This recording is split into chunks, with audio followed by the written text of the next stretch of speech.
Magpapabili ka ng gamot? Sige akin na, bibilang ka namin. Hindi ka nakainom ng gamot noon. Bigay mo sa amin para mabilang ka po namin ng gamot. Para ibigay kay Commander at nang mabili. Pinakikita niya yung bumubukol nga sa kanya at nakita ko na medyo malaki nga talaga. Hello guys, at magandang hapon sa inyong lahat. Sa mga followers, viewers ni Commander ni Marcos ay welcome back po dito sa channel na ito. Ngayong araw po ay kakatapos lang namin mag-mission sa iba nating mga tinutulungan at ngayong araw po ay papunta kami dito kay Tatay Ben. Kasi hindi ko sure kung almost 3 to 4 days na yata nang hindi tayo makabisita dito dahil sa sunod-sunod nga naming lakad sa pagpapa-steam natin sa tinutulungan natin. At syempre alam nyo naman na kami din na nag-vlog dito sa channel ni Commander, kaya hindi natin mapagsabay-sabay lahat. Kasama ko si Renz TV yan dyan sa likod. At ito yung last mission namin ngayong araw kay Tatay Ben. At sabi kasi ni Commander, bisitahin natin si Tatay, kamustahin po natin para na sa ganun alam natin yung monitor natin yung sitwasyon niya. Importante kasi yun. Pakaganda ng panahon. Napakainit. Sana araw-araw na lang ganito. Kasi kagaya ngayon, di ba? Dami nating napuntahan. Ang dami namin napuntahan ngayon guys. Sa totoo lang ngayong araw. Talagang sulit na sulit. Kahit na lumalabas kami is lunch time ganyan. Sulit pa rin. Paano pa kaya kung alam mo yun yung parang hindi ka na nag-aalinlangan sa panahon kung uulan ba o hindi. Kasi alis na kami ng kagaya dati na ng maaga, hindi mas marami kami mapupuntahan sa loob ng isang araw. Kaya nga sana dire-diretso na to para magawa na ulit namin yung maaga pa lang, yung maalis na kami. Minsan kasi kapag umaga medyo madilim, hindi mo alam kung uulan ba o medyo mag-aalangan ka. So sana dire-diretso na talaga. Kasi magmi-mission na tayo sa nito, sa Quezon, di ba? By mga March 15 siguro ganyan. Nasa na kami niyan, nasa Candelaria, Quezon na kami. At doon na tayo magmi-mission sa Quezon. Doon na tayo maghahanap ng matutulungan. Yung mga natulungan namin sa Lucena ng team namin, babalikan namin sila, syempre. Dito na si Tatay. Tay, pogi mo. Pogi mo ngayon, Tay, Ang pogi mo ngayon. Anong ginagawa mo? Gagatong. Ay, nagagatong. Para tanggal lamok. Para lamok kwan, niknik. Okay. Ayun, dikit si Tatay Ben. Madalas na nating nakikita si Tatay Ben dito sa bahay niya. Madalas na siyang nandito, hindi kagaya dati. Tay, madalas ka na dito Madalas ka nang naan dito ngayon. Madalas. May nagiinuman nga doon na daan namin. Akala ko nandun ka na naman. Ayoko yun. Pinaakit ako. Ayoko. Inaakit ka nga kanina? Diba, alam kong mainim na daan namin, nagiinuman dun ay. Kung magsakit ako, balik tulungan niya ako nyo. Diba? Kung magkasakit ka, di ka naman tutulungan siguro. Kaya, iniiwas na ako. Tama yun, Tatay. Good job ka dyan, Tatay Ben. Anong pinagkaabalahan mo ngayong araw? Kakaligo mo lang? Kakaligo mo lang? Puto kasi ito kay hapon. Nagtinda ka? Nagbinta ko, 2 kilo. Wow, laging 2 kilo Magkano yun? Kinita mo? 300 Galing naman ni Tatay. Napakahusay mo talaga, Tatay Ben. Bilib na bilib talaga ako sa'yo. Napakagaling mo magpaikot ng negosyo mo. Upo tayo? Upo tayo, Tay. Upo ka. Anong tinanghalian mo, Tatay? Ngayon, tanghalian na kanina. Anong kinain mo? Kanin, Anong ulam? isda. Isda ang ulam. Sino nagluto ng Tay? Luto ng dati o binili mong luto? Ay, luto ng dati o niluto mo? Niluto ko kanina. Ay, ikaw mismo nagluto? 2 botel lang. 2 piraso? Saan galing? Binigay na ko ni Kwan. Kulukoy. Binigyan ka. Pasalamat tayo sa mga taong ganyan. Nagbibigay sa'yo. Tay, medyo makapal na yung buhok mo Yung buhok mo makapal na. Itong semana ito, maaguan ako. Punta ka ulit doon Pagupit ka. Tatay. Sabi mo, doon na lang ulit sa pinagpapagupitan mong kaibigan namin. Para free haircut. Dati nang tumulong sa iyo yun. Ah, Dati ka na niyang ginupitan, di ba? Doon yung bahay mo doon pa? doon. Doon sa Sabang Banban, di ba? Doon ka dati nakatira. Yun. O di ba pinuntahan ka niya doon para gupitan dati? Di ba? Napanood ko kasi yun. Dito na ako. Oo nga po, pero dati ang bahay mo. Ko, pag kinukuha mo ako doon, dito ako mabahay talaga. Sa malapit dito. Para hindi ka magpunta doon. Galing naman ni tatay. O kasi noon, may nagpunta na din dito kay Tatay Ben, kaibigan ko yun. At nilibre siya ng haircut kasi since manggugupit yun ang charity niya, paggugupit, libreng gupit. Napanood ko na ginupitan niya si Tatay Ben. Galing. Tatay, saan galing yung inipon mo lang yan? Inipon mo lang? Ano, Yung bunot? Saan galing yung mga bunot? dahon ng saging. Ha? Lalim ko. Dikit magaw. Dikit. Ilalim dahon ng saging. Yung tuyo na dahon ng saging. Para malas ang kwan, nabok.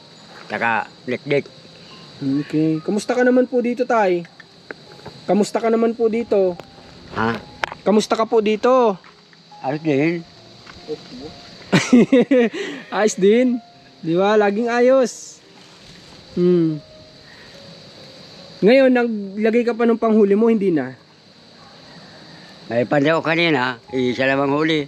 Iisang huli. At least meron. Iniipon ko. Iniipon mo ulit para maka 2 kilo ulit. Ang galing ni tatay ay. Tatay, yung 2 kilo, ilang araw mo iniipon? Wala yun, 2 araw lang yun. Ang galing ano? In 2 days, may 300 pesos na kaagad si Tatay Ben. Sariling, walang puhunan. Hindi niya ginagamitan ng puhunan yun. Sipag lang.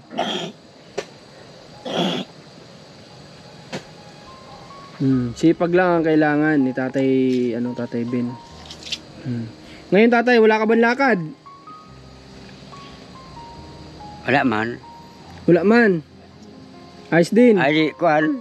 Papandaw ako doon. Ayos din. Oo, papandaw ako. Kailan ka magpapandaw, tay? Kailan ka magpapandaw?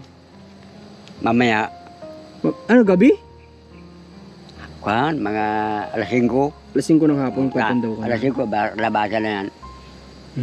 May oras pala talaga yung ganyan. Bakit may mga pasok ba yung crabs? Anong oras na ba? Ayan 5 PM naman ha. Alas 5 na. Alas 4 pa lang pala. Ay, wala. Tatay Ben. Pamaya. Sige, ano yan? Ano yung papakita mo? Yung kapadala sa iyo, kabot. Ha? Sakay ko. Baga, dito, Ano tatay sabi mo? hindi mo ko. Magpapabili ka ng gamot.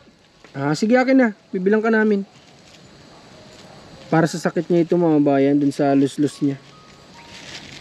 May papadala daw siyang gamot para bilhin. Bigay mo kay Ran. Yung punta mo yan. Kalimutan ko bigay sa iyo. Kalimutan ko. Hindi ka nakainom ng gamot noon. Bigay mo sa amin para mabilang ka po namin ng gamot. Para ibigay kay Commander at nang mabili. Sige nga, buklatin mo. Ano ba laman yan? Baka naman love letter yan. Syoktong, 2 buti. Ay, lalapang Sakit syoktong po. yun. Ano yan? Syokpo, ano yun? Floxacino. Floxacin. Oo. Ofloxacin. Baka maalis. Inoflox. Vitamin B. Vitamin B1, 6. vitamin B12. Okay. Sige tatay, bibilang ka namin ng gamot ha. Bakit tatay? Kasi kinalimutan mo nung nakaraan. Oo. Ay, oo. May luslos nga si tatay. 2 araw na. Iwas ako mag-ibat. Huwag ka kasi magbubuhat tatay binong mabibigat. Magiging 3 itlog mo. Hindi man itlog. Tatay Ben, magiging 3 itlog mo. Itlog itaas. Nagkakaroon ka ng pangatlong itlog. Sige ka. Kaya huwag ka masyadong magbubuhat ng mabibigat. Di ba? Wala ba ako nagkarga? May ba't nagkaganyan ka na naman? Baka yung... Kalakad-lakad yan dito. Baka kakalakad-lakad mo. Hindi. Lalakad na yun lang. Balik-balik ka kasi dyan sa labas. Pagpadaw siguro. Pagpadaw ka kanina. Basta po tatay Ben, mag-ingat-ingat ka po ha. Ang ako, yun ako. Naalis man. Naalis. Naalis pag nahiga ako. At saka pag umiinom ka ng gamot, nawawala yan? Awag ko lang kung maalis yan. Eh, nung dating umiinom ka ng gamot na yun, Hindi, pili pa, hindi ko para subukan. ngayon pa lang? Oo, ngayon pa Saan lang. galing yung gamot na yun? Sino nagbigay sa'yo? Ay, yung pamangkin ko, meron din dito. Pares kayo ng sitwasyon. Dahil dito. Tapos ibinigay niya Oo. sa'yo kung anong iniinom Oo. niya. Sabi sa akin, matagal ako magbalik. Matagal. Matagal pag Balik, umiinom pero ng matagal. gamot. Okay, sige tatay, bibili natin para maging maayos ka po. Subukan. Ano? Bibili natin guys para ano. Yung kuwan ko, radyo, bibito ko dyan. Nagpunta mga bata dyan, Tagalokbanan, Oh, luag na, radyo. nasira. Paano yung pihit? Ay. Oh, yung radyo daw na binigay sa kanya ni Commander, may mga nagpunta daw ditong bata no nakikinig yata siya. Pinaglaruan ngayon, baka sira na yata. Yun ang sinasabi niya. Sa pagkakaintindi ko. So gusto niya sa ating ipakita. Okay, so pinakita sa amin ni Tatay Ben kanina, hindi ko na lang sa inyo pinakita sa camera, pero pinakita niya yung bumubukol nga sa kanya at nakita ko na medyo malak nga talaga. Hindi siya sa sa private, hindi doon sa mismong private part niya. Sa itaas po. Kaya hindi ko alam, luslos din ba tawag diyan? Luslos pa rin yun ano? Luslos pa rin. Kumbaga, kaya hindi namin siya noon pinagbubuhat nung ginagawa tong bahay niya. Hindi namin siya pinagbubuhat na mabibigat kasi nga alam namin na bawal sa kanya yun. So hindi ko alam kung bakit nagkaroon na naman siya ulit. Sabi niya dati na wala na yun. Siguro kakalakad-lakad din o sa pagtatrabaho. Ganyan. Ang ganda, ramdam na ramdam ang probinsya sa ganito. Pag may mga pausok na ganito. Ano? Probinsya kasi sa Maynila, hindi mo naman magagawa yan. Baka tatakbo agad yung bumbero. Di ba? Nagpapausok ka lang, itakbo agad yung bumbero niyan. Sabihin, baka may sunog. Ang sarap talaga dito sa probinsya, guys. Sobrang mamimiss mo ito kapag ka nasa syudad ka tapos laki ka dito. Talagang hahanap-hanapin mo tong probinsya na ganito, di ba? Ay, may check nga pala ako, guys. Tara, tingnan natin dito sa likod. Kung nandito pa din yung mga dumi. O naalis na. Ay. Nabawasan. Nabawasan yung mga dumi, Nabawasan pero meron pa din. Yung tubig ni tatay, hindi man lang to nagduduming tubig na to. Lagi siyang malinis kahit maulan, bumagyo, ang linis pa rin ng tubig niya. Ang galing. Tingnan natin. Tay, tingin nga ako. Ano nangyari? Tingin nga tay. Saan? Ito, luag na. Ay, nasira.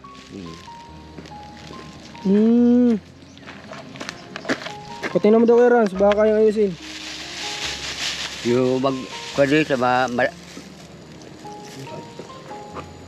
malapit sa, Sinter, Sinter. Oo, Meron lang maayos. may nagagawa. Yan ang lang yung libangan mo. Malapit sa Barabida, mahina yun dito. Wala lang yung ano niya dito. Nawala yung clip niya siguro. May thread siya dito maliit sa loob. Putol siguro, Hindi, may thread siya dito sa loob na nawala. Nahulog yata. Nawala. Baka hindi mo na magagamit yan tatay. Kaya pa ito. Nakano lang. Kung hindi mo yun ipapaayos mismo talaga. Padaw ko. Ay, sa baga? Ayos na, tinan mo daw. Yung mga bata yun. Ayos na tatay. Kailangan lang itama yung guide niya dun sa ano. Ayos na. Ayos na tatay. Ayos na, ayos. Ayos na, oh. Okay na. Oh, natulog na nga. Natunog na. Di ba? Magaling mag-ayos ano. Magaling. Dati kasi tatay yan naggagamo sa sementeryo. Tay. Parang alayo ano. Baker kasi ako dati. Oo. Patigas na. Tumutunog na tatay. Ayos na. Ayos. Magaling. Bilib si tatay. Bilig ako. Yeah. Sa Kwan, Amerika, pwede na. Pwede ka na dun sa America Runs. Punta ako doon. Galing si tatay. Diyan, pala. Patay mo na. Malulubat. Oo. Wala pa na. Tay, alam mo ba na medyo nadismaya natin yung yung contact natin doon. Medyo nadismaya. Ha? Medyo nadismaya. Kasi ang akala daw niya, ready ka na talaga na pupunta doon. Todo kausap siya dun sa amo niya. Tapos yung pala, napanood niya na, sabi mo nga mga ilan sabi niya? 3 buwan, 4 na buwan? Mga 3 buwan pa daw bago si tatay dun pupunta. Ang akala kasi nila, ready ka na sa ngayon. O di, hindi na lang niya sinabi. Ang kuwan ko, maiwanan ko kuwan ko. Mga tahurin ko dyan. Oo nga pala, yung pension mo. Yan iniisip ko. Tama nga Balik-balik lang ako. Pag nagkukubra, balik naman ako. Yan yung iniisip ko. May point naman si tatay. Balik ko ihatid na ako. Tama naman. O di, ano sasabihin ko dun, tay? Ano sasabihin namin? Wag na lang muna. Saka na muna, sabi mo. Sabihin ko tsaka na lang. Oo. Final decision mo na yan. Sayang kwan ko. Tahurin. Okay tay, sige, tama nga naman. Di ko rin naisip yun. Mga 80 udal ko, malaki ang kahiro ko. Pag 80 ka na. Tama nga naman si Tatay Ben at meron nga naman siya ditong kinukuha kasi na sa pension. Pagkain ko ng bagos, baka masama ito bagos. Baka may mga bawal sa iyo, tay. Bagos, saka yung... Ano yun? Sige tay, kaya mo po yan. Ha? Basta mantak yun. Dahil ako nagkain. Binigyan ako kanila. Ako, wala. Bawal yun, tatay, bawal. Bawal na. Bagos, susubukan ko. Ay, hindi na. Nanak maulit. Masama yun, tay. Huwag mo kainin yung mga bawal. Magpasok mo na yan doon. Oo, papis ko na. Hindi na ako magasto. Oo, tay. Huwag ka na muna magpupunta doon. Lalo na may nagiinuman doon. Mapapainom ka na naman lang doon. So, ang ano kasi, pagkakasabi ni Commander ay napanood daw nung kasambahay na ayun nga daw na hindi pa pala talaga as in sure si tatay at hindi pa ganoon kasigurado at ang sasabi nga niya ay siguro mga 3 to 4 months pa daw bago siya po doon pupunta. Nagtatanong na daw siguro, hindi na lang niya sinabi na hindi makakapunta doon kasi nga 3 to 4 months pa yung gusto. So tama, may point naman din si Tatay Ben na ayun nga naman yung pension niya dito ay mahirap kapag pupunta siya doon para magtrabaho tapos every 3 months so uwi dito ganyan. So pagod nga din naman yung para sa kanya. Tsaka siguro talagang nag-aalangan din ito si Tatay si Tatay Ben siguro. Siguro umuo lang siya kasi nahihiya sa atin ganyan. Pero yun naman hindi naman tayo nagdidesisyon kaya siya yung tinatanong natin para siya po magdesisyon.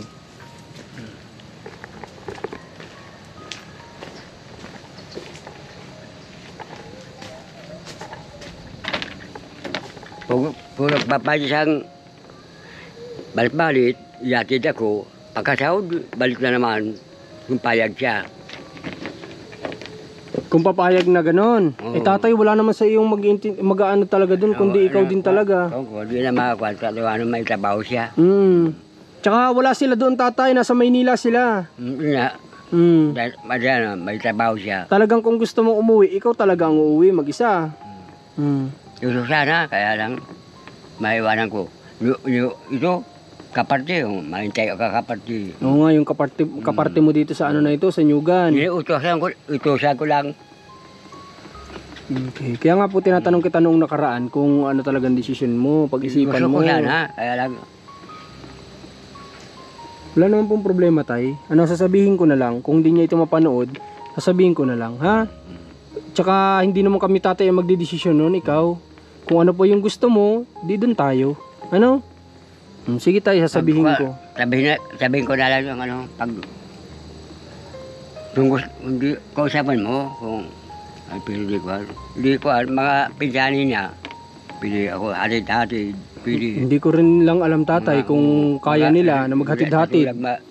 Lalo na kung may mga pamilyadong tao rin na nagtatrabaho doon. O yung isasama nila sa iyo, iuwi na lang nila sa pamilya nila yon. Ay kaya lang yung mga pinsan niya may trabaho din. May trabaho din. May pili din. Ano tayo, yun ang sasabihin ko. Wag na lang muna. Sabi mo muna, sabi. Saka na lang sabi mo. Sige po tatay. At kami naman gusto din naman namin sana kasi nga na makikilala niya yung mga kamag-anak nila doon. Yan, mga kamag-anak nila. Balik-balik. Makikita niyo yung mga kamag-anak nila doon sa Sur na kung saan nandoon nga yung pagtatrabaho niya sana. Kaso nga lang ay marami siyang mamimiss dito sa Kapalonga, diba? Una-una pensyon, pangalawa yung parte niya dito sa lupang binabantayan niya na ito, itong nyuga na napakalaki. So yun yung iniisip din niya. Okay lang naman, walang problema siguro. Grabe paghapon dito guys, wala ka na ibang maririnig kundi kuliglig, tapos galaw ng hangin, galaw ng alon. Napakasarap, napaka-peaceful, nandito yung peace of mind talaga sa ganitong klase ng lugar, 'di ba? Basta mag-ingat ka lang dito, ang nakakatakot lang naman dito yung mga ahas-ahas ganyan, pero dapat lang handa ka rin talaga, 'di ba? Kasi syempre makikita mo naman. Ayan oh. Napakamadamo, 'di ba? Kaya hindi talaga possible yung sinabi ni Tatay Ben na may pumasok dati nung dito pa siya nakatira. May pumasok na ahas sa loob ng bahay niya at gumapang pa daw sa katawan niya. Naramdaman nga daw niya na malamig. Hindi na lang daw siya gumalaw para hindi siya tuklawin. Tatay Ben, wala ka nang nakikita naman na ahas dito. Wala ka nang nakikitang ahas dito. Ano? Ahas, wala naman na dito. Wala ka nang nakikita. Wala na. Ayaw. Pagpanda ko doon. Nakakita ka? Napatayon ko naman. Natapakan mo? Oo. Pagdayon ko, tumakbo. Buti hindi ka tinuklaw. Madala ng buntot o. Malaki na. Napakalapitin mo naman tatay ng ahas. Bakit ang napatayan ko, dalahan. Ba't ang lapit sa'yo lagi ng ahas? Mahaba. Uy, mahaba. Amulanin. Mag-iingat ka tatay ha sa mga pinapasukan mo. Di ba ka na Kaya nga po mag-ingat ka. Kaya sunod, nag-ingat ako. Sunod. Mag-ingat ka tatay, huwag titingnan mo yung dinadaanan mo. Di bigla lang ako lakad. Nakabalagban sa daan. Tamo natungtungan mo pa. Di ba nagsibo? Nasaktan mo pa, buti di ka tinuklaw. Pagpatayon ko, di ba yung buntot, bitawan ko, tumakbo. Buti na lang, hindi ka tinuklaw. Baka hindi ka aabot sa turukan ng Antay-Venom. Wala pa yata dito. Meron ba dito? Dalawang bisit na. Isa doon, saka dyan, isa naman. Yung isa naman dito, tulay. Yung kinikita mo dito sa bahay mo. Dito wala man. Yung tumulay sa'yo, sabi mo dito sa loob ng bahay mo yun, yung nagtulay sa'yo dito. Hindi, wala man dyan. Dito, doon. Bahay mo doon? Noon. Kala ko dito. Naguguluhan ako tatay minsan sa kwento mo tatay. Kasi dati ang kwento mo dito, di ba? Hindi, buhay pa yung nanay ko at pagka Bicol, Kasama mo dati. Oo.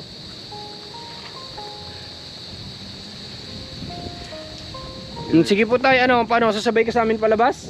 Sasabay ka? Tara po. Para hindi ka maglakad, isasabay ka namin para makasakay ka. Kasi malayo-layo po itong lalakaran ni Tatay Ben. Mabuti na lang pala, nagbisita po tayo dito. Makakabawas-bawas sa lalakaran ni Tatay Ben ngayong araw. Ang layo kasi ng lalakaran niya guys. Kaya masakit na nga yung ganto niya, di ba? Lalo pang matatagtag pa siya dito. Buti na lang, napapasyal din tayo dito sa kanya. At naibigay niya rin pati yung reseta. Bibilin po natin tong gamot na to para nang sa ganun ay gumaling-galing yung niya, nararamdaman niya, no? Maganda din nga sana yun, kahit paano mapacheck up sana para malaman kung ano talaga yung dinaramdam niya, tapos mabigyan ng talagang gamot para doon talaga, di ba? Kasi baka mamaya magkaiba naman sila ng sitwasyon, akala niya pares sila, tapos umiinom siya ng ganung gamot, tapos magkaiba naman pala. Kaya ganun ko, kupit na, di lang masakit. Ha? Kupit. Oo, di lang kayo ko. Kumukopis kapag hawak mo? Diin ko lang. Kumukopis? Oo, nakupit. Kakaiba itong ni tatay, ni Tatay Ben. Pagkaya man ako, hindi naman masakit. Di naman masakit. Iwasan ko ng bangos. Iwasan mo tatay mga pagkain na bawal. Para po hindi ka nagkakaganyan. Okay, palabas na kami at salamat sa sumama sa pagbisita natin, pangangamusta natin dito kay Tatay Ben ngayong araw. At natuwa ako kasi tuloy-tuloy na ginagawa niya yung kanyang pagtatrabaho, yung kanyang pagninegosyo. 'di ba, yung naitulong sa kanya na napampuhunan ay napapalago niya. Bukod pa doon ay kumikilo siya ng yung sarili niya talaga na hindi kailangan ng puhunan para mapagkunan niya. Kakabilib talaga si Tatay Ben, isipin niya yun. Every 2 days kumikita siya ng 300 pesos sa pangunguha ng crabs, di ba? Ang galing talaga, nakakabilib po ng sobra. So yun, maraming salamat sa pagsama ngayong araw. At kung bago ka pa lang, please mag-subscribe ka na or mag-follow ka na sa kanyang Facebook page, Commander ni Marcos. Alma Vlog sa Facebook page, Commander ni Marcos sa YouTube channel. Maraming salamat po sa pagsama. Ingatan nawa kayo ng Panginoon. God bless po.